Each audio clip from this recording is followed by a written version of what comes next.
Pasqyrë moj pasqyrë, a jeti porta mes dy botëve? Kështu fillojnë legjendat, përshpëritjet dhe frikrat që na ndjekin prej shekush. Pasqyrat nuk janë thjesht xhama që reflektojnë pamjen tonë, por simbol i misterit dhe ndonjëherë i paralajmërimit. Në këtë video do të japim plot fakte interesante dhe kuriozitete mbi botën intriguese të pasqyrave. Qëndroni me ne dhe do të dëgjoni fakte dhe kuriozitete të pabesueshme. A i ke ndjerë ndonjëherë sytë e tu duke u përplasur me diçka që nuk është vetëm reflektimi yt, apo ndoshta një hije që lëviz pas shpinës tënde, kurse ti je vetëm në dhomë? Ky është një udhtim drejt misterit që fshihet përtej reflektimit tënd. Pasqyrë moj pasqyrë, trego të vërtetën që syt nuk e shohin.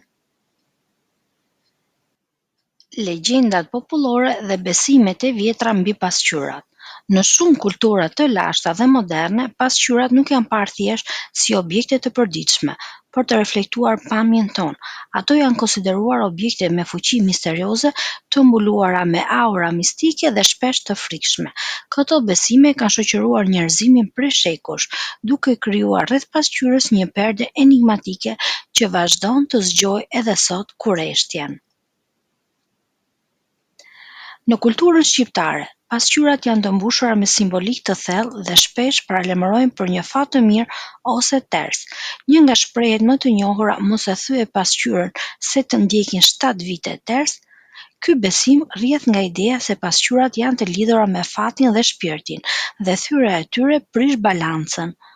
Gjithashtu thuhet, mos e shiko veten gjatë natës në pasqyrë, se sheh diçka më shumë se ç'duhet. Në errësirë përballë pasqyrës, truri lodhet dhe mund të krijojë halucinacione, ndaj në kulturën popullore kjo është interpretuar si një mundësi për të parë botën tjetër ose diçka të ndaluar për syrin e zakonshëm. Shumë gra të moshuara në fshatra ende ruajnë rituale pastrimi të pasqyrave me ujë të bekuar ose krip kur ndihen të rënë shpirtërisht apo mendojnë se ka energji të errta në shtëpi. Në këtë mënyrë pasqyra del nga kuptimi i saj i zakonshëm dhe shndërrohet në një objekt magjik, mistik dhe plot mister, që mbart brenda vetes historinë e frikës dhe mahnitjes njerëzore për të panjohurën. Po çfarë misteresh të tjera fshehin sipas popullit pasqyrat? Por për në botën e të vdekurve, në shumë kultura pasqyra është parë si një portal i hapur mes botës së gjallëve dhe asaj të vdekurve. Në traditën viktoriane dhe atë hebraike, pasqyrat mbuloheshin menjëherë pas vdekjes së dikujt, për të mos lejuar që shpirti të ndjerit të ngjitej apo të ngecej në botën e reflektimit. Thuaj se nëse një shpirt do të shite veten në një pasqyrë pas vdekjes, do mbetej i burgosur brenda saj përjetësisht. Disa të moshuar shqiptar ende sot e ruajnë këtë zakon. Kur vdes dikush, të gjithë pasqyrat në shtëpi mbulohen me pëlhurë të zezë në shenjë respekti dhe mbrojtje nga energjitë e padukshme. Sytë e shpirtit, pasqyrat që burgosin shpirtin. Besimi se pasqyra mund të kapë shpirtin rrjedh nga ideja se reflektimi nuk është vetëm i trupit, por edhe i energjisë së brendshme. Në shumë kultura lindore dhe perëndimore, thuhet se pasqyrat vjedhin një pjesë të shpirtit të atij që shikon në të për një kohë të gjatë. Legjendat të vjetra urbane flasin për njerëz që humbasin identitetin apo fillojnë të ndihen të çuditshëm pasi kanë kaluar shumë kohë përballë një pasqyre të vjetër. Në disa besime afrikane nuk lejohet që fëmijët e vegjël të shikojnë në pasqyrë nga frika se pasqyra mund të dëmtojë zhvillimin e shpirtit të tyre. Objekte që thithin energji dhe zbulojnë të ardhmen. Në okultizëm, por edhe në besimet popullore, pasqyrat janë parë si objekte që thithin energjinë nga ambienti përreth, pozitive apo negative. Në shumë vende besohet se një pasqyrë e vendosur përballë derës sjell fat të keq sepse e kthen energjinë e mirë mbrapsht, ndërsa në kultura të tjera pasqyrat përdoret për parashikime. Një praktikë e quajtur scrying, ku një person shikon një pasqyrë të zezë për të parë vizione të së ardhmes, të shkuarës apo për të komunikuar me botën shpirtërore. Në traditën romake dhe në lashtësinë greke, pasqyrat përdoreshin nga priftëreshat si një mjet për të lexuar fatin apo për të zbuluar të fshetat e njerëzve. Po çfarë thot shkenca dhe psikologjia e pasqyrave? Çfarë ndodh në trurin ton? Pasqyrat nuk janë vetëm mjete për të parë pamjen tonë, ato kanë një ndikim të thellë psikologjik dhe neurologjik tek ne. Shkenca moderne ka filluar të zbulojë disa nga arsyet pse pasqyrat na duken kaq misterioze dhe ndonjëherë të frikshme. Iluzioni i vetes. Truri ynë nuk e njeh plotësisht fytyrën tonë. Kur shikojmë veten në pasqyrë, në fakt ne nuk po shohim asnjëherë imazhin real, por një version të përmbysur dhe të përpunuar nga truri ynë. Truri ynë është mësuar të shoh nga brenda përmes vetëndjesisë, por pasqyra i jep një pamje të jashtme të përmbysur. Kjo ndikon në atë që quhet efekti i pasqyrës së huaj, kur dikush sheh një foto të vetes që s'është e përmbysur si në pasqyrë, mund të ndihet sikur po sheh një të huaj. Pasqyrat dhe vedia, shikimi në sy me veten. Pasqyra ka një efekt të fuqishëm psikologjik dhe emocional, sepse na vendos përballë vetes. Studimet kanë treguar se shikimi i syve të vetes për disa minuta në pasqyrë, sidomos në dritë të zbetë, mund të çojë në disa përvoja të quajtura iluzione të vetes, ku personi sheh fytyrën të deformuar, të huaj apo përjeton ndjesi të çuditshme. Ky fenomen njihet si efekti Troxler, ku truri ekspozohet gjatë të njëjtës pamje dhe fillon të fshijë informacionin dhe krijon shtrembërime. Sindroma e pasqyrës, kur vetja bëhet armike. Disa persona, veçanërisht ata me çrregullime të vetimazhit, si dismorfia trupore, mund të zhvillojnë një lloj frike apo fiksim ndaj pasqyrës. Ata e përdorin pasqyrën për të kontrolluar veten vazhdimisht, por asnjëherë nuk ndihen të kënaqur, duke e kthyer pasqyrën nga një objekt neutral në një burim ankthi dhe vetkritike. Në disa raste të rënda, shfaqet sindroma Capgras. Sipas kësaj simptome, ky person beson se reflektimi në pasqyrë nuk është ai, por një kopje apo një klon. Pasqyra në terapi dhe spiritualitet. Edhe pse mund të jetë frikësuese, pasqyrat përdoren në mënyrë terapeutike dhe shpirtërore për vetzhvillim.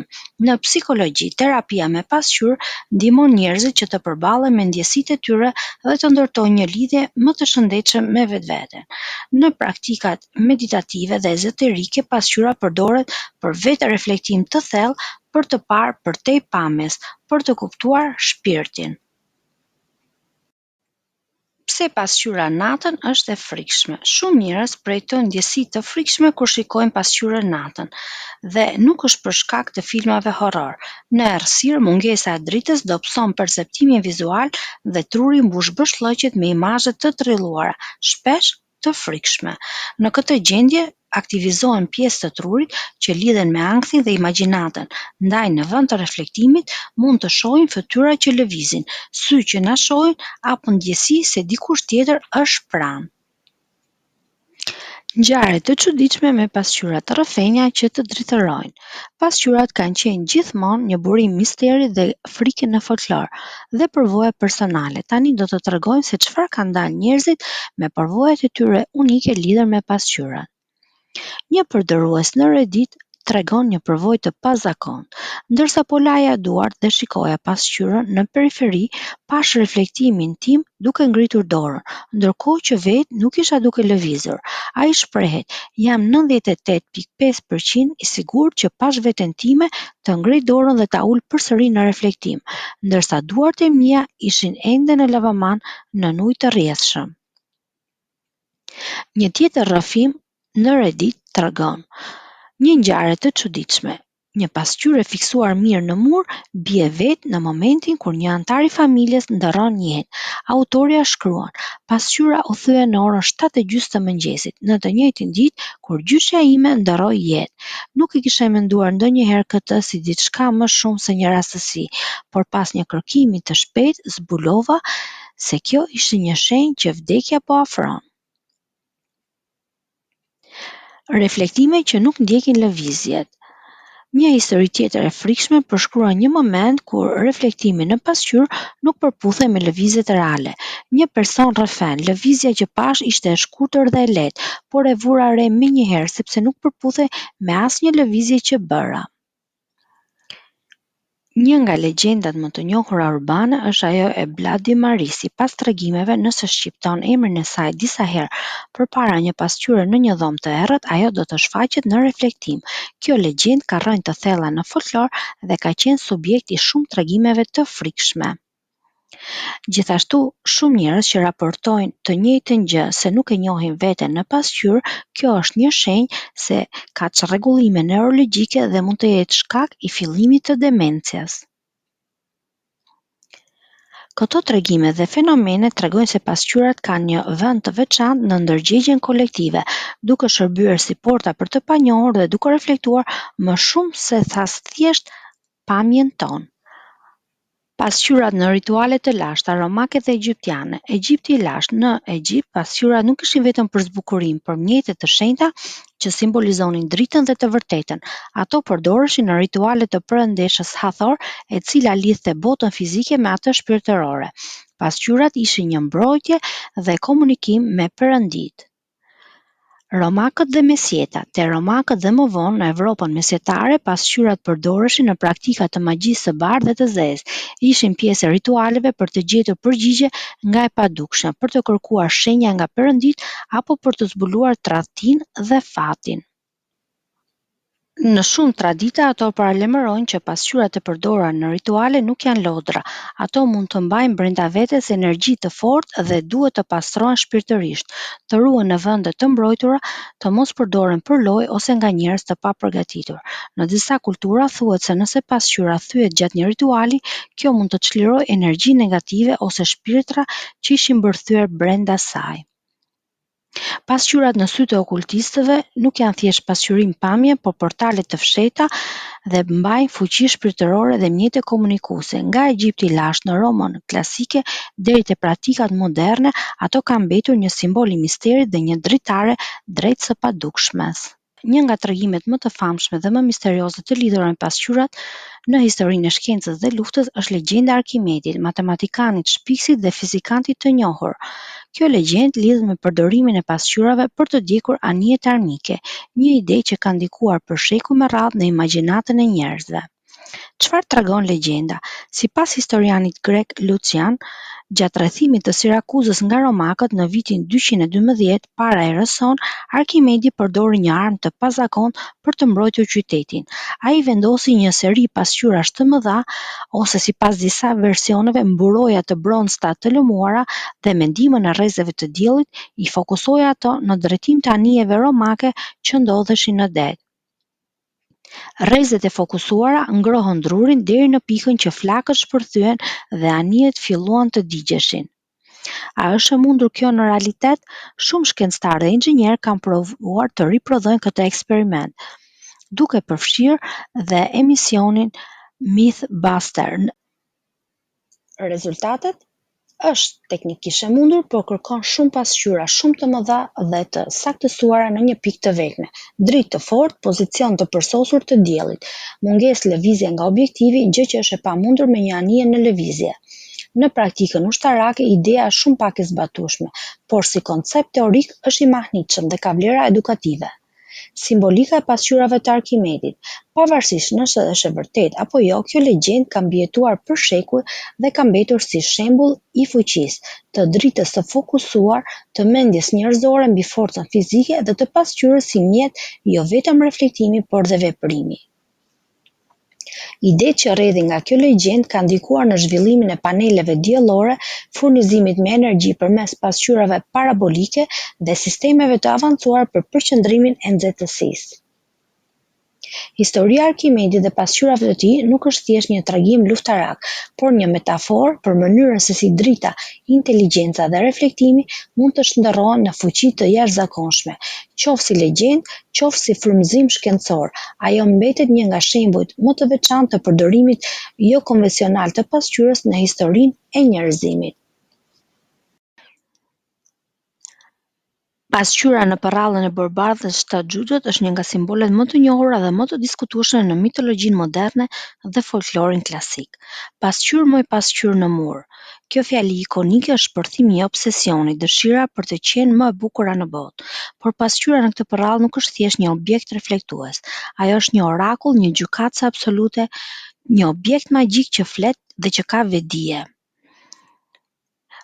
Pasqyra nuk është vetëm objekt, por një shikuesit të vërtetës, ajo nuk gënjen dhe kur e vërteta është e dhimbshme. Prandaj mbretëresha e keqe e urren atë, se nuk kontrollon më pasqyrën dhe përmes saj nuk kontrollon më realitetin. Në shumë versione të prrallës, pasqyra është e magjepsur, një dhuratë nga forcat e errta ose një relike që përdoret për të marrë informacion nga bota përtej. Në disa versione të hershme të prrallës, pasqyra nuk është e varur në mur, por mbahet nga një shërbëtor magjik, që mund të jetë një shpirt i burgosur brenda saj. Psikologët e kanë analizuar këtë pasqyrë si pjesë e egos, që kërkon vazhdimisht konfirmim dhe admirim. Në okultizëm, një pasqyrë që flet është konsideruar si një portal drejt sferave të padukshme, ngjashëm me scrying, teknika që përmendëm më parë. Nuk dihet eksaktësisht preardhja dhe ideja e pasqyrës, por qysh në antikitet, ato janë përdorur. Në fillim ishin prej metalit të lëmuar, shpesh me përdorime rituale dhe estetike. Atëherë ato ishin një metaforë për mendjen që pasqyron të vërtetën ose shpirtin që pasqyron botën e ideve. Në pikturat e rilindjes, pasqyra fillon të shfaqet si objekt simbolik. Pasqyra përdoret për të treguar besnikorisë gjatë të hapësirës dhe fakte të padukshme. Në arkitekturën baroke, pasqyrat përdoren për të zgjeruar hapësirat, për të krijuar një ndjenjë luksi dhe përjetësie. Një shembull i famshëm është salla e pasqyrave në Versailles, një ambient ku reflektimi shndërrohet në pushtet dhe ku mbreti Luigi XIV paraqitet si dielli që pasqyrohet kudo. Artistët modern si Man Ray apo Salvador Dali përdorën pasqyrat për të sfiduar perceptimin, për të krijuar realitete alternative apo për të shpërbërë dinjitetin njerëzor.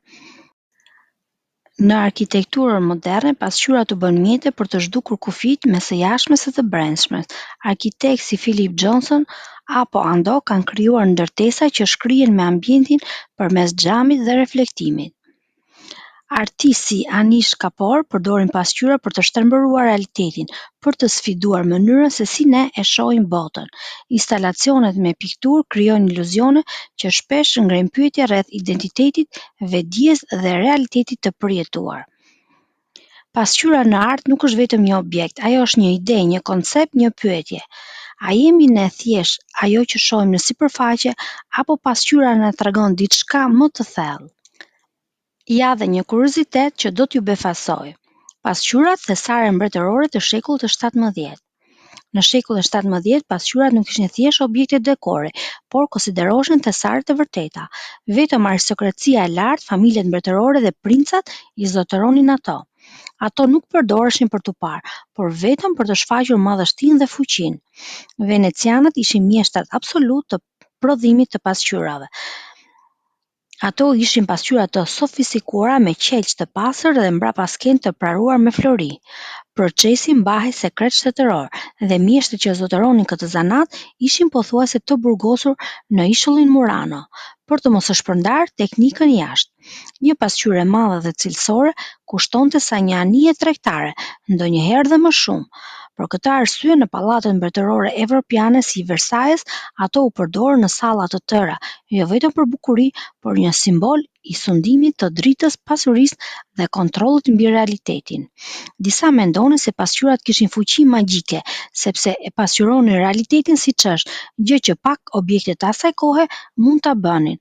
Prandaj, ato nuk ishin vetëm luks, por artefakte pushteti dhe misterioziteti. Sot në arkitekturë, pasqyrat janë një objekt shumë i përdorur dhe tepër elegant. Pasqyrë më pasqyrë, a je ti thjesht një sipërfaqe që reflekton fytyrën time, apo je një portë drejt një bote që ende nuk guxoj ta zbuloj? Nga legjendat e lashta te magjitë e fshehura te shkëlqimi i oborreve mbretërore, pasqyrat kanë qenë gjithmonë më shumë se ç'duken. Ndaj herën tjetër kur t'i afrohesh një pasqyre, veçanërisht natën, pyet vete: a je vetëm ti që po e shikon apo dikush tjetër po të sheh pas saj? Mos harro ta pëlqesh këtë video, të komentosh mendimin tënd për pasqyrat dhe ta ndash me dikë që ka guximin të shohë përtej reflektimit. Deri në videon tjetër, qëndro kurioz, por mos harro, disa pasqyra nuk pasqyrojnë vetëm pamjen, por dhe shpirtin tënd. Një puthje e mistershme nga ana tjetër e xhamit. Mos harroni të na bëni subscribe në kanalin ton dhe të ndiqni videot tona interesante. Ju falenderojmë për kohën e çmuar.